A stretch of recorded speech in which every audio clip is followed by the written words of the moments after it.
Services hospital में हम मौजूद हैं और हमारे साथ अभी मौजूद हैं डॉक्टर अली चट्टा साहब। डॉक्टर साहब कैसे हैं, खैरियत से हैं आप? जी अल्लाह का शुक्र, ठीक ठाक। डॉक्टर साहब ये एक नया वायरस निगलेरिया आया है जी आपके हॉस्पिटल में, उसका मरीज़ भी आया और एक नई किस्म का वायरस हमें हमारी जनरेशन को तो सुनने को मिला है। वैसे अभी पहले मेरी अज़मत साहब से बात हो रही थी, वो बता रहे थे कि ये 1965 में ऑस्ट्रेलिया में ये आइडेंटिफाई हुआ था सबसे पहले।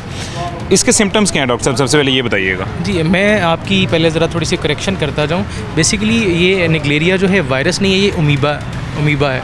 ओके, अमीबा क्या होता है ये बताइएगा। अमीबा एक यूनिसेलुलर लिविंग ऑर्गेनिज्म होता है, सिंगल सेल ऑर्गेनिज्म होता है। ओके। ठीक है, इसे किसी ना किसी होस्ट की ज़रूरत होती है परवान चढ़ने के लिए, परवरिश पाने के लिए। तो इन दोनों में डिफरेंस है। ओके। तो इसके साइंस एंड सिम्टम्स यूजली हमारे पास तब आते हैं 5 से 6 दिन इन्फेक्शन के बाद। पेशेंट को सर में दर्द होना शुरू हो जाएगा, उसकी गर्दन में कड़ाव हो जाएगा, उसको डबल VN यानी देखने में मसला होना शुरू हो जाएगा और सवेयर हेडेक होगा। ये इसके मेनली जो सिम्टम्स हैं जिनके साथ पेशेंट प्रेजेंट करता है। और कुछ पेशेंट्स में इवन लॉस ऑफ कॉन्शियसनेस हो जाती है कि पेशेंट जो है बेहोशी या मदहोशी की हालत में चला जाता है। ओके। तो ये डॉक्टर साहब ये सबसे पहले ये बताइएगा, ये तो आपने इसके सिम्टम्स बता दिए हैं, इसका टेस्ट भी कोई है जिससे ये आइडेंटिफाई होता है कि ये है मतलब अमीबा जो आप बता रहे हैं, यानी ये निगलेरिया है या नहीं है? जी बिल्कुल। इसका इनिशियल टेस्ट तो हम PCR किट पे भी किया जा सकता है। उसके अलावा जो है CSF कल्चर किया जा सकता है। आपके रीढ़ की हड्डी से पानी निकाल के उसमें टेस्टिंग की जा सकती है। वो उसका डेफिनेट टेस्ट है। गोल्ड स्टैंडर्ड टेस्ट जिसे हम कहते हैं। ठीक हो गया। तो ये डॉक्टर साहब जो मरीज़ आया था वो किस हालत में था, आपने जब उसे देखा, मतलब क्या सिचुएशन क्या थी? लेकिन जब मरीज़ हमारे पास आया तो वो ऑलरेडी नीम मदहोशी या बेहोशी की हालत में था और उसको झटकों के भी कुछ एपिसोड्स हुए। तो हमारे पास बेसिकली ये म्यू हॉस्पिटल से रेफ़र होके आया पेशेंट। तो उसका जितना मैक्सिमम हो सका हमारे डॉक्टर हजरात ने, हमारे नर्सिज़ ने, पैरामेडिक्स ने अपनी पूरी कोशिश की उसके लिए। लेकिन चूँकि ये इसको ब्रेन ईटिंग बैक्टीरिया अमीबा भी कहा जाता है कि ये वायरस जाके आपके दिमाग पे असरात करता है आपके, जिसे हम मनिंजो एनकेफेलाइटिस एक मेडिकल टर्म है कि जो दिमाग का जो बेशतर हिस्सा होता है उसे ये वायरस जाके मुतासर करता है, इन्फेक्शन और उसकी सोजिश करता है। उस वजह से मरीज़ जो है वो अपना GCS यानी नॉर्मल जो अपना कंट्रोल है वो लूज़ कर देता है। नीम बेहोशी की हालत में चला जाएगा, झटके लगेंगे, बुखार, गर्दन में अकड़ाव, ये सारे सिम्टम्स आएंगे उसमें। और इसमें जो है रिकवरी के चांसेस बहुत कम है। 97% मोर्टेलिटी रेट है। इसका मतलब है कि 100 में से 97% लोग जो हैं वो जान की बाजी हार जाएंगे। बिल्कुल। तो ये डॉक्टर साहब ये आपके पास मतलब जब वो आया था मरीज़, वो नीम बेहोशी की हालत में था, आपने बताया, आते साथ मतलब वो पहले कहीं और से होके आया था या डायरेक्ट आपके पास आया? और आने से पहले उसको पता था कि वो जिस बीमारी में मुब्तला हो चुका है? नहीं, आने से पहले तो देखें हम मरीज़ को जब हमारे पास वो प्रेजेंट किया तो वो अपने एक मखसूस साइंस एंड सिम्टम्स के साथ, अलामात के साथ आता है। आगे फर्दर उसकी टेस्टिंग की जाती है। मेडिकल में हमेशा 2, 3, 4 मुख्तलिफ बीमारियों के सेम लाइन पे उनको चला जा रहा होता है। मतलब आप ये कह लें कि शुबा होता है 3, 4, 5 बीमारियों का, तो उनको आगे से हमने रूल आउट करना होता है। वो फर्दर टेस्टिंग के ज़रिए होता है। तो जब हमारे पास प्रेजेंट किया तो उसमें हमारे पास सिंपल जो है आप कह लें कि गर्दन तोड़ या सर तोड़ बुखार जो है वो भी हो सकता था, या आप एपिलेप्सी या मिर्गी का मरीज़ उसकी शुबा भी हो सकता था। लेकिन जब हमने उसकी टेस्टिंग की तो उसमें फिर निगलेरिया का हमारे पास अमीबा डिटेक्ट हुआ।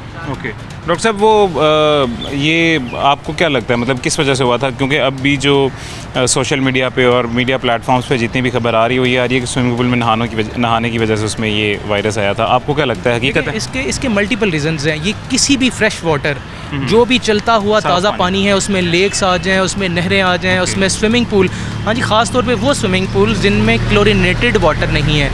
किसी भी स्विमिंग पूल में एक certain amount of chlorine added होनी चाहिए ताकि उसमें इस तरह के कोई भी अमीबा, बैक्टीरिया, वायरस ना पनपने पाए।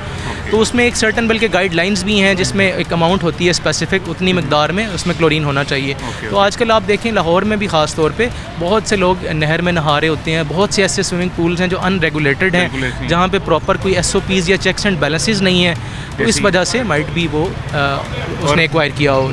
आजकल जैसे डॉक्टर साहब ये बारिशों का सीज़न है, जगह जगह पानी खड़ा हो जाता है, ये भी नुकसानदेह है इस वायरस इस निगलेरिया के हवाले से? नहीं, देखिए निगलेरिया जो है उसने पीने के थ्रू वो आप वायरस जो है नहीं इन्फेक्शन करेगा।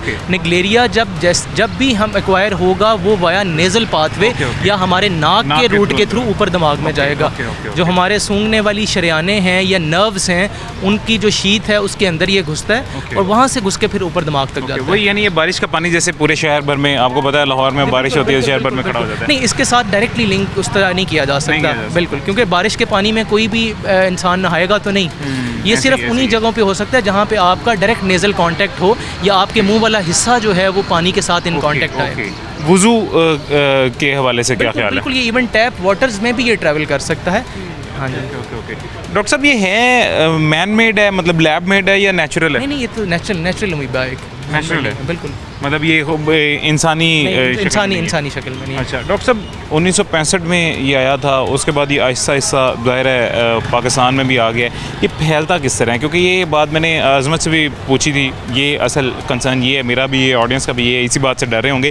फैलता किस तरह है? देखिए, ये आप जिस तरह 1965 का हवाला दे रहे हैं, हम यहाँ आने से बहुत पहले, इवन 1965 से पहले भी बहुत से केसेस अमेरिका में रिपोर्ट हो चुके हैं। आपने जैसे ऑस्ट्रेलिया का हवाला दिया, सबसे ज़्यादा जो पूरी दुनिया में इसके डॉक्यूमेंटेड केसेस हैं वो अमेरिका में हैं। हाँ जी, तो जब भी कोई ऐसी ट्रैवलिंग हिस्ट्री किसी की होगी, कोई यहाँ से उधर गया या उधर से यहाँ आया, तो इसमें जितने भी वायरसेस बैक्टीरियाज जो हैं वो एक शेड होते हैं, एक जगह से दूसरी जगह मूव कर जाते हैं। हाँ बिल्कुल। यानी जैसे फॉर एग्जांपल कोई अमेरिका से या किसी ऐसे शहर से जहाँ पे ऑलरेडी ये अमीबा था बहुत ज़्यादा, निगलेरिया बहुत ज़्यादा था, वो यहाँ से वहाँ से उसने किसी भी दूसरे मुल्क में जैसे पाकिस्तान में ट्रैवल किया है तो उसके थ्रू वो ट्रैवल कर सकता है? बिल्कुल कर सकता है। और यहाँ आके स्प्रेड किस तरह फिर होता है? देखिए, स्प्रेड तो फिर फ्रेश वाटर के थ्रू ही होगा ना। नहीं, यानी उस इंसान से फ्रेश वाटर में किस तरह जाएगा? पर्सन टू पर्सन ही है। देखिए, अगर एक इन्फेक्टेड बंदा है, वो स्विमिंग करने जाता है तो वहाँ से उसको जो है वो शट ऑफ कर सकते हैं। वो सारा पानी उसकी वजह से ख़राब हो सकता है।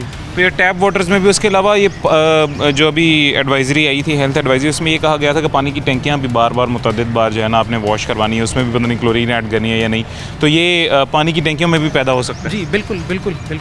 ओके, यानी इसका फ़िलहाल हल कोई नहीं, और मेडिसिन इसकी कोई है? इसका हल यही है कि आप कोशिश करें कि पीने के लिए ख़ास तौर पे बॉइल्ड वाटर या मिनरल वाटर का इस्तेमाल करें। ख़ास तौर पे जो अगले 4 महीने हैं, सितंबर अक्टूबर तक, ये इन्हीं 4 महीनों में, क्योंकि टेम्परेचर ऐसा फेवरेबल होता है इसके पनपने के लिए, तो इन 4 महीनों में हमें ख़ुसूसी तौर पे ज़्यादा केयरफुल होना पड़ेगा।